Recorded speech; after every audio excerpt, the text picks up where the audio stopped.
지난주 목요일 어린이날 한 성도님께서 병상 세례를 받으셨습니다. 성도님은 암으로 오랜 기간 동안 투병해 오고 계십니다. 여러 부분의 암세포가 전이가 됐어요.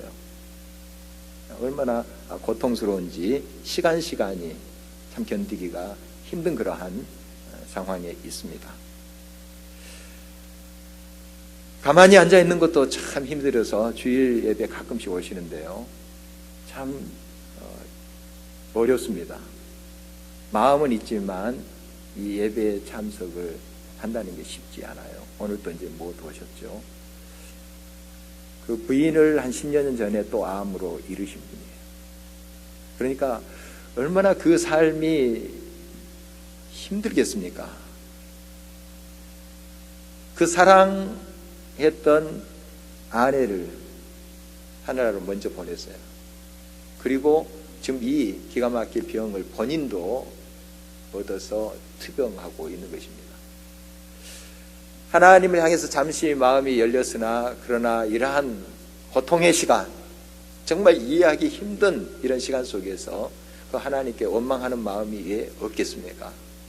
정말 마음이 또 하나님을 향해서 다치곤 했습니다. 그런 시간들을 보냈죠. 이제 친척을 통해서 신방을 가고자 했습니다. 그러나 본인이 마음을 열지 않았고 또 본인의 그 고통스러운 그런 모습, 이걸 또 다른 사람에게 보이기를 그렇게 꺼려 하셨습니다. 그래서 우리가 신방을 가지 못했습니다. 2주 전에 드디어 마음을 여셨어요. 그 가족들이 얼마나 눈물로 기도하고 또 우리 중보 기도팀에서 기도하고 했는지 몰라요. 이렇게 여러 사람에게 알리기를 꺼려 하셨어요. 그러나 이제 마음을 여셨습니다. 그리고 새벽 기도를 오셔가지고 새벽 기도 후에 제 방에서 영적 기도를 했습니다. 예수님을 나의 주, 나의 하나님으로 고백합니다. 앞으로 어떻게 될지 모릅니다. 죽을지도 모릅니다. 그러나 이제 저는 천국을 믿고 소망 속에 감사하며 살겠습니다. 이런 고백을 하셨어요. 그리고 며칠 전에 세례를 받으신 거죠. 같이 찬송도 하고 말씀도 나누고 그리고 세례식을 베풀었습니다. 했는데 그 옆에 그 어머니께서 같이 계셨어요. 어머니도 많이 편찮으세요. 그 소파에 앉아서 이 모든 광경을 같이 보면서 참여하셨어요. 아드님이 세례 받을 때 흐느껴 우시더라고요. 세례가 끝난 다음에 그 아들이 어머니에게 묻습니다. 어머니, 기뻐서 우시는 것이지요? 어머니는 아무 말 없이 고개를 끄덕입니다. 그 광경이 참 진하게 왔습니다. 정말 감동스러운 그런 장면이었고 정말 그 어머니의 얼굴에 미소가 번지는 거예요. 그 숱한 시간 옆에서 아들이 고통을 당하고 있는 모습 얼마나 가슴이 아팠겠습니까? 정말 그런데 그 아들이 하나님을 고백하면서 하나님을 나의 주 나의 하나님으로 모시겠다. 그리고 앞으로 내가 혹시 죽는 한이 있더라도 그 하나님을 꼭 붙잡고 저 천국의 소망을 갖고 내가 살겠습니다 하는 고백을 듣는 그 시간에 그 어머니의 마음속에 얼마나 기쁨과 그동안의 그 상처들이 다 또 치료받는 그러한 일이 있었을까요? 정말 이 모습을 제가 보면서 느낄 수 있었습니다. 어머니의 모습이 이렇게 정말 밝게 그렇게 모습 변하는 것을 봤습니다. 창세기 말씀에 보면은 50장으로 기록되어 있는데요. 이 50장의 첫 부분 1장에서 11장까지를 원역사를 하고요. 12장부터 50장까지 긴 분량입니다. 이걸 족장사라고 합니다. 거기에 이제 4사람의 인물이 등장합니다. 물론 여러 사건도 있었고 많은 사람들이 등장합니다만은 이 족장 4사람의 삶의 이야기를 얼개로 해서 진행이 되는 것을 보게 됩니다. 그 네 사람의 이름은 아브라함, 이삭, 야곱, 요셉입니다. 물론 다들 그들의 삶을 통해서 하나님께서 역사하시는 것이 얼마나 풍성하고 놀라운지 몰라요. 그런데 오늘 말씀은 이 야곱이라는 인물에 대한 말씀입니다. 그의 또 아들들과 함께 등장을 하죠. 이 야곱이라는 사람 보면은 인생이 파란만장합니다. 정말 파란만장해요. 우리 아브라함에 대해서 많이 듣지만 아브라함은 이제 할아버지고 이삭이 아버지죠. 이 야곱은 그 이삭의 아들입니다. 쌍둥이 형이 있습니다. 이름은 에서죠. 이 야곱이라는 인물의 이야기가 성경에 쭉 나오는데 그 야곱을 중심으로 펼쳐지는 그 기사는 창세기 27장에서 35장 한 9장에 걸쳐서 나옵니다. 그러나 그가 관련된 그러한 역사 이야기는 창세기 25장부터 창세기 49장 거의 끄트머리까지 나와요. 그러니까 창세기 25장에 그의 탄생의 기사가 있고요. 창세기 49장 거의 끄트머리에 그의 죽음의 기사가 실려 있습니다. 그러니까 창세기 50장 돼 있는데 거의 반이 이 야곱이 쭉 걸쳐서 있었던 그런 시기인 것이죠. 그리고 할아버지 아브라함이 이 야곱과 함께 있었습니다. 야곱이 15살까지 살아계셨어요. 이 아브라함 그 할아버지의 믿음을 그가 본받았고 또 그 영향을 받았습니다. 15살이니까 청소년 아닙니까?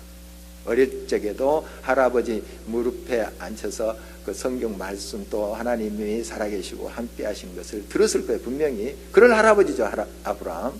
또 이삭의 그 아버지의 역사를 그 옆에서 다 봤습니다. 그런 야곱이죠. 참 행복한 가정인데 그러나 그 행복을 튼 사람이 바로 이 야곱이기도 해요. 그 형 에서의 장자권을 뺐지 않습니까? 속임수로.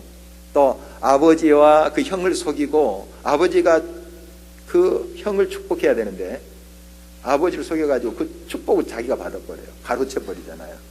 그래서 그 형 에서의 노여움을 사고 원한을 사게 됩니다. 도망자 신세가 되잖아요. 그런 역사를 우리가 창세기에서 살펴볼 수 있습니다. 도망가서 어디에 이제 거하냐 하면 메소포타미아 하란에 자기 외삼촌이 살고 있었습니다. 이름은 라반이죠. 그 라반 집에 가게 됩니다. 이 라반이 처음에는 잘해줘요. 자기 피부치니까요. 그래서 잘 이렇게 또 지내게 합니다. 그런데 거기에 가서 야곱이 얼마나 성실히 일하는지요. 참 일을 잘했습니다. 그래서 라반의 집이 점점 번성하게 되는 겁니다. 라반이 나중에 고백해요. 너 때문에 우리 잘 된다. 우리 이렇게 부자 됐다. 고백해요. 얼마나 성실하게 일했으면 그러한 풍성한 역사가 그 삼촌 집에 있게 돼요. 그런데 이 삼촌이 좀 악질입니다. 마음이 좀 변했어요. 보니까 열심히 일하거든요. 그리고 이 야곱 때문에 집이 잘 돼요. 근데 자꾸 묶어두려고 하는 거예요. 이 야곱을. 그래서 야곱과 약속을 10번이나 어기면서 계속 속이면서 이 야곱을 붙들어 주려고 해요. 왜? 자기한테 유익이 되니까. 그런 이제 상황 속에서 그는 그의 고백대로 정말 머슴처럼 그 삼촌 집에서 일합니다. 한 20여 년 동안 일을 해요. 낮에 그 더위, 밤에 추위를 무릅쓰고 정말 그 삼촌의 양떼를 키우고 열심히 일합니다. 뭐 삼촌은 더 번성하게 되죠. 그러나 자기는 이제 물론 가정을 이룹니다만은 자기의 분깃이 없어요. 삼촌을 위해서 일했기 때문에. 그래서 이제 삼촌한테 이야기를 하죠.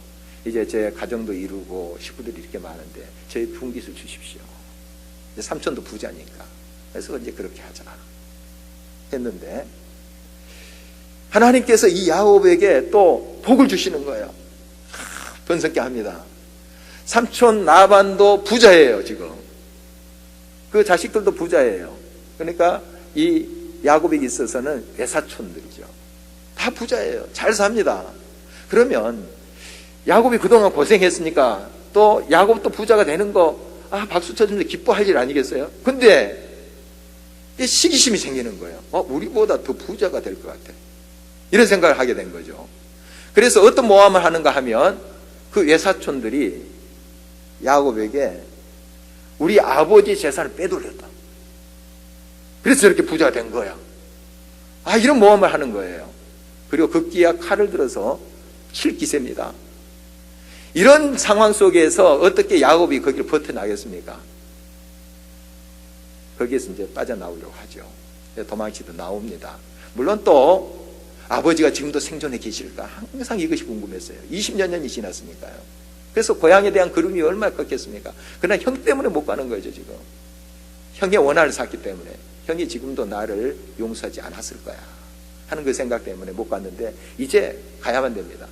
왜냐하면 라반도 이제 칠기세니까 그 아들들이 악랄합니다. 또 그러니까 이제 고향을 향해서 가죠.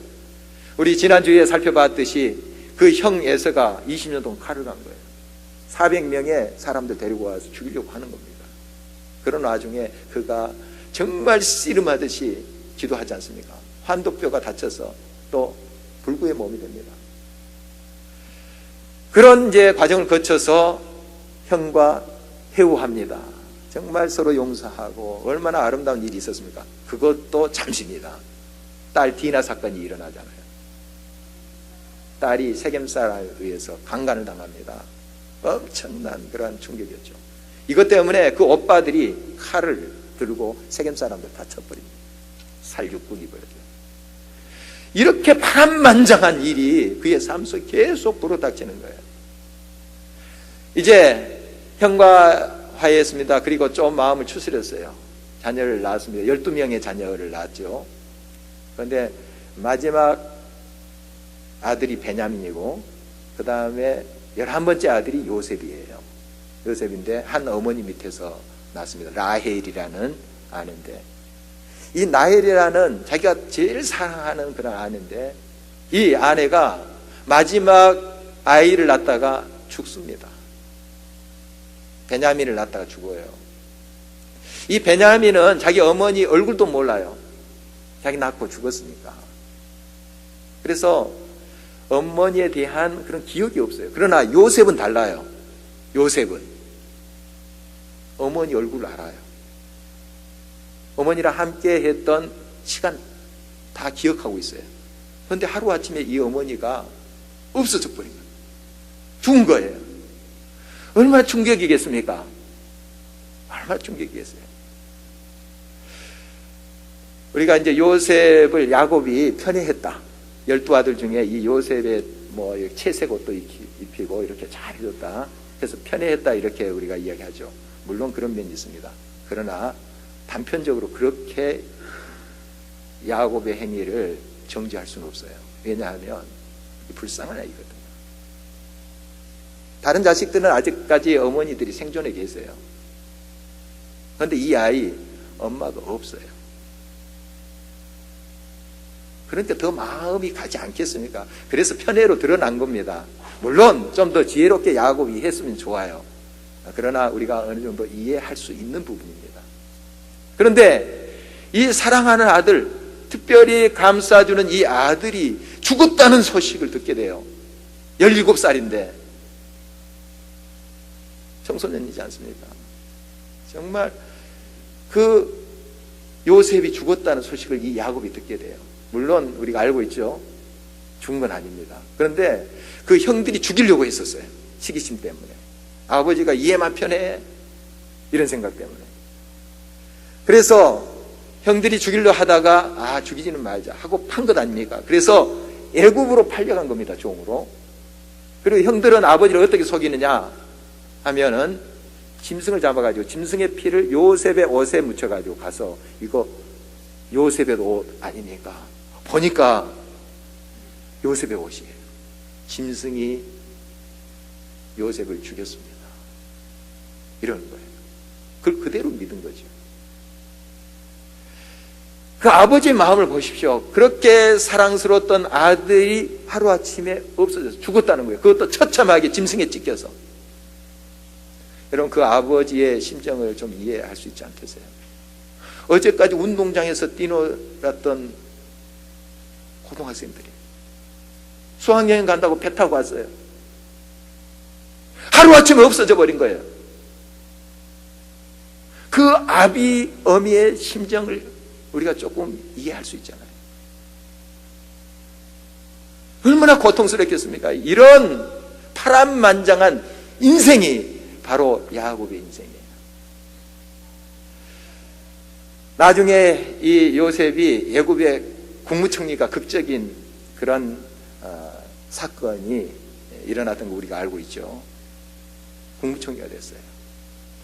이 소식을 나중에 알게 됐습니다. 처음에 안 믿었어요. 뭐 그럴 리가. 죽은 사람이 어떻게 국무총리가 되고 살아있다는 건가. 안 믿었는데 나중에 그것을 믿게 되고 서로 만나게 됩니다. 이때 야곱이 그 요셉을 죽었던 아들, 정말 자기의 삶 속에 죽었던 아들 아닙니까? 그걸 만나게 돼요. 그러면서 고백한 것이 있습니다. 창세기 46장 말씀 30절에 내가 이제 죽어도 조카도다. 우리 조금 이해할 수 있죠. 죽어도 여한이 없겠다. 이런 고백을 하는 모습을 보게 됩니다. 얼마나 그동안의 그 파란만장한 험악한 시간들을 보냈습니다. 그러나 이 아들의 살아있음을 통해서 그가 조카도다, 여한이 없다 고백하고 있는 모습을 보게 됩니다.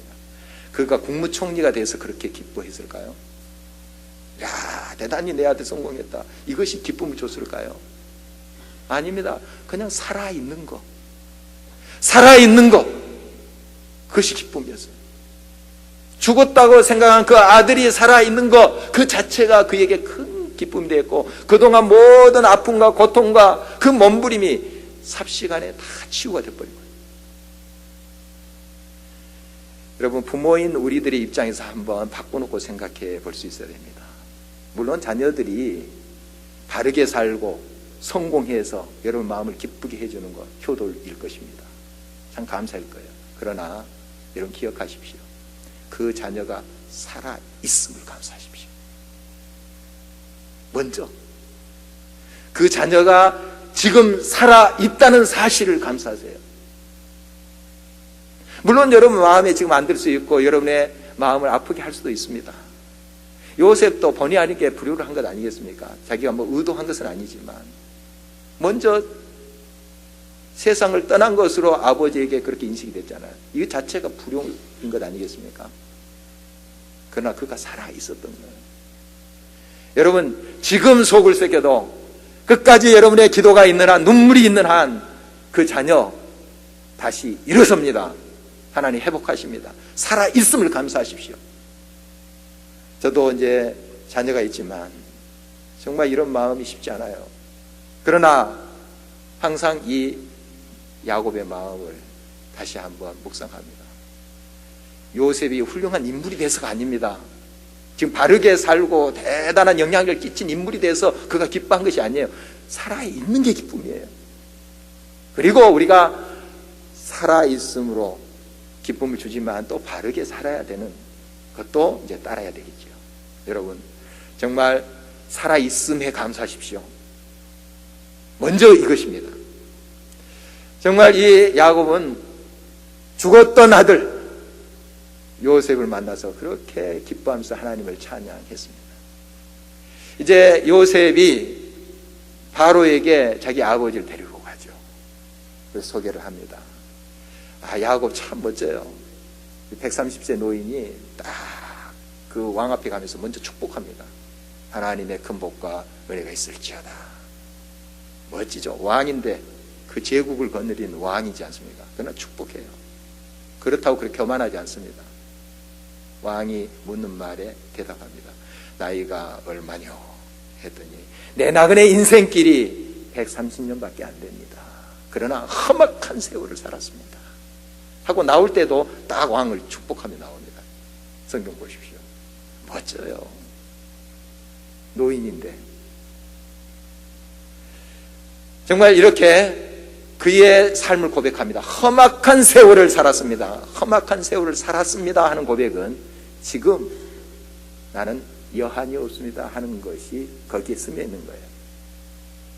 내 아들, 죽었다고 생각한 내 아들이 지금 살아있는 거, 이것이 그동안 그 험악한 모든 기가 막힌 기구한 그의 모든 과거를 다 씻어준 거예요. 다 치유해 준 거예요. 이걸 고백하고 있는 것입니다. 얼마나 멋진 고백이겠습니까? 이 야곱의 인생 다시 한번 살펴보면 참 파란만장합니다. 그러나 하나님께서는 이렇게 죽은 줄로 알았던 아들을 만남으로 이런 모든 상처와 아픔을 이렇게 치료해 주는 것을 보게 됩니다. 여러분, 하나님 지금도 우리의 삶 속에 반전의 역사를 일으키십니다. 정말 이것은 도저히 안 된다 하는 것도 하나님이 함께 하시면 됩니다. 역사해요. 그 야곱의 하나님은 지금 저와 여러분들의 하나님이세요. 지금도 이 자리에 살아서 함께 하시는 분이십니다. 이 예배 자리에 우리 주님이 함께 하십니다. 그 하나님이 여러분의 삶의 반전을 일으키십니다. 정말 믿기지 않은 일이죠. 죽은 아들이 어떻게 살아납니까? 그래서 살아서 눈앞에 있는 거예요. 하나님이 이렇게 역사를 하신다는 사실이죠. 뉴스를 통해서 여러분 들으셨겠지만 영국 축구팀 중에 레스터 시티 이야기 참 감동적이더라고요. 이번에 이제 시즌에 우승했지 않습니까? 그런데 꼴찌 중에 꼴찌인 그런 팀이죠. 그리고 지금 프리미어 리그 그 일부 리그에 속하지 않은 2부 리그에서 시즌을 보낸 적이 더 많았대요. 지금 일부 리그로 이제 간신히 올라와서 했는데 이번에도 강등 1위인데 극적으로 되살아나서 지금 치고 올라가지고 강적들 다 물리치고 우승을 했지 않습니까? 막 이게 동화 같은 이야기입니다. 정말 놀라운 일이, 기적이 벌어진 거죠. 보면 이렇게 레스터 시티가 이 우승할 확률은 0.02%예요. 그 가수 엘비스 프레슬리가 살아있을 확률이래요. 이게. 그 정도로 이게 뭐 불가능한 일이면 거의 불가능한 일이죠. 그런 일이 일어나 버린 거예요. 거기에 선수들 몇 명을 보면은 낮에는 공장에서 일하고 저녁에는 8부 리그 동네 축구 하던 친구, 빈민가 골목에서 축구놀이 했던 그러한 선수, 키가 작아서 늘 소외됐던 선수들, 이런 선수들이 모여서 이룬 팀이에요. 이정료가 11명 그 주전 선수들의 이정료를 다 합한 것이 손흥민 선수의 이정료랑 비슷해요. 그런 팀이 이렇게 기적을 이루는 겁니다. 놀라운 일이죠. 놀라운 일입니다. 그들이 계속해서 겸손하게 자기들의 삶에 응답하고 최선을 다한다면 계속 아름다운 일들이 일어날 거예요. 그러나 자만해지고 우리도 이렇게 이루었다 할 때는 여지없이 추락합니다. 그런 팀은 여지없이 추락해요. 여러분, 하나님께서 하시면 역사를 일으키십니다. 지금도 하나님께서 반전의 역사, 역전의 역사를 베푸십니다. 하나님은 지금도 하나님을 신실히 믿고 의지하고 성실하게 삶에 응답하는 자의 삶을 아름답게 일으키신다 하는 사실을 우리가 알 수가 있습니다. 이제 야곱이 이 아버지와 형제들을 잘 건사합니다. 그래서 오늘 성경 말씀을 보니까 그들에게 먹을 것을 잘 공급하고 또 살 수 있도록 다 조치를 취해요. 왕을 다 만나게 또 하죠. 그래서 왕이 땅도 하사하고 또 목축업을 할 수 있도록 다 모든 것을 배려하는 것을 보게 됩니다. 요셉이 다 그것을 한 거죠. 왕을 통해서 한 것이지만 다 베푼 거예요. 이렇게 정성껏 아버지와 형제들을 거두어 드리는 것을 보게 됩니다. 형들, 자기를 죽이려고 했던 형들입니다. 자기를 팔아 넘겼던 형들이에요. 악랄한 사람들이죠. 그러나 요셉은 다 그들을 용서합니다. 그리고 그들의 모든 삶까지 다 살피는 것을 보게 됩니다. 이러니까 하나님께 크게 쓰임받는 인물이 되는 걸 아니겠습니까? 그리고 아버지를 잘 봉양합니다. 이 아버지가 애굽에서 17년을 살아요. 147세에 이제 운명하는데요. 17년 기억나는 연수죠. 이 요셉이 애굽으로 팔려갔던 나이예요. 17살. 어릴 때부터 이 아버지가 얼마나 사랑을 쏟아서 17년 동안 이 아이를 키웠어요. 애굽으로 팔려가죠. 이제 아버지가 17년 동안 정성껏 최선을 다한 요셉의 효도를 받습니다. 물론 그 17년 이상 살았어도 요셉이 그렇게 할 사람, 정말 최선을 다해서 아버지를 봉양하고 하는 모습을 보게 됩니다. 얼마나 아름다운 모습이에요. 정말 그의 말대로 여한이 없습니다. 순간순간 하나님께 감사하면서 찬양하면서 아마 살았을 야곱의 모습을 우리가 능히 짐작해 볼 수 있어요. 여러분의 삶 속에 이와 같이 하나님께서 아름다운 반전의 역사로 함께 하십니다. 그동안 그 험악한 세월 뒤에 하나님께서 예비하시고 마련하신 그 풍성한 것을 여러분이 안아 누릴 수 있다는 사실, 하나님께서 그렇게 준비하신다는 사실을 늘 잊지 마시기 바랍니다. 늘 하나님을 신뢰하고 끝까지 믿음으로 나가시기 바랍니다. 아까 세례받았던 그 성도님, 이 땅의 삶이 얼마나 길지 모르겠습니다. 우리는 다만 그를 하나님께서 기적적으로 이렇게 세워줄 것을 기도할 뿐이에요. 그러나 그 결과는 하나님의 손에 있어요. 그가 그렇게 고백하더라고요. 결과에 상관없이 저는 하나님을 끝까지 붙잡겠습니다. 저 천국을 제게 허락하신 것을 제가 믿습니다. 이 땅의 삶은 잠깐이지만은 저 영원한 나라에 하나님의 아들로 저를 품어주신 거 감사합니다 고백하고 있는 거, 얼마나 놀라운 일입니까? 이것이 최종적인 궁극적인 반전의 역사예요. 천국의 역사, 하나님의 나라에 소망을 두는 자는 우리는 결코 망하지 않습니다. 영원한 생명으로 함께 하십니다. 또 이 땅의 삶 속에 삶의 구비구비마다 역전의 역사로, 반전의 역사로 함께 하십니다. 이 사실을 끝까지 믿음으로 응답하는 우리 모두가 되어야 될 것입니다. 요셉이 아버지를 이렇게 봉양을 잘했습니다. 참 효단한 것이 무엇일까요? 여러 가지가 있겠습니다. 첫 번째, 살아있는 거예요. 물론 부모에게 좋은 것을 해드리고 여행도 시켜드리고 맛있는 거 사주고 효도입니다. 그러나 먼저 기억해야 됩니다. 어떻게든 살아있는 거예요. 그래야지 효도도 하고 뭐도 하고 할 것 아니겠습니까? 살아있어야 돼요, 여러분. 살아있어야 됩니다. 두 번째, 살아있을 때 바르게 살아야 되겠죠. 바르게 살아야 됩니다. 하나님 말씀에 따라서 의롭게 우리가 살아드리는 게 그게 효도예요. 물론 부모들에게 우리가 많은 것을 해드릴 수 있지만 내가 바르게 사는 그 자체가 부모에게 기쁨 되는 거예요. 우리 청소년 사역팀에서 하는 이제 사역 중에 콩나물이라는 것이 있습니다. 중학생들과 함께 하는 사역인데 이제 청소년법 하나를 상정하기 위해서 국회에 갔어요. 다 연락이 돼서 그렇게 해서 이제 국회의장까지 만났습니다. 그래서 국회 방송국에서 그걸 찍었어요. 방영했습니다. 그래서 우리 홈페이지 들어가면 길가의 동영상에 그게 나와요. 국회의장과 이렇게 면담하는 거, 질문도 하고 하는 거 나오는데 그 국회의장이 그런 이제 질문을 처음에 하더라고요. 여러분, 부모에게 가장 큰 효도가 뭔 줄 아세요? 하면서 바로 대답하더라고요. 부모의 마음을 기쁘게 해드린 것이에요. 아주 우리가 잘 알고 있는 겁니다. 그렇지만 이게 정답이에요. 정답입니다. 많은 걸 해드릴 수 있어요. 여행도 보내드릴 수 있어요. 그러나 부모의 마음을 기쁘게 해드려야 돼요. 막 성공했습니다. 높은 직에 올라갔어요. 그러나 비리로, 뇌물로 추락해버려요. 부모가 기뻐하겠습니까? 그 성공을. 부모의 마음을 기쁘게 해드리는 거예요. 바르게 살아야 된다는 겁니다. 그리고 우리의 삶 속에 성실함으로 살아갈 때 그것이 부모의 기쁨이 되지 않겠습니까? 나아가서 또 우리가 구체적으로 부모에게 연락드리고 또 용돈도 드리고 이렇게 삶으로 또 나아가야 되겠죠.